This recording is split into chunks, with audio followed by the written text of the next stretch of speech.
বৃশ্চিক রাশির সব থেকে বেশি প্রবলেম আনে এই বুধ। বুধ আর কি আনে? বুধ হচ্ছে আপনার কথা।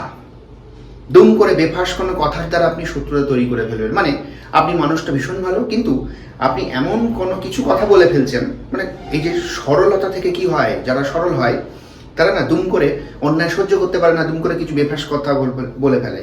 বুধ হচ্ছে আমাদের বাক্য, গলাকে ইন্ডিকেট করে। তো কিছু কথা থেকে আপনি সমস্যায় পড়তে পারেন, মাথায় যেন থাকে এগুলো। তাহলে দেখবেন আপনি জীবনে অনেক কিছু পাচ্ছেন। আর কি, বুধ হচ্ছে ভাই বোনদের সঙ্গে সম্পর্ক অনেকটা খারাপ করে দেয় বা শত্রুতা সম্পর্ক এনে দেয়। তবে মঙ্গলের যে জাতক জাতিকা, এই বৃশ্চিক রাশি, এদের লাইফে কিন্তু মা প্রধান, মা কেন্দ্রিক জীবন। যদিও মায়ের এখন সমস্যা চলছে, কারণ আপনাদের চতুর্থভাবে শনি বসে আছে। আসবো এই ডিটেলস ভিডিওতে। নমস্কার।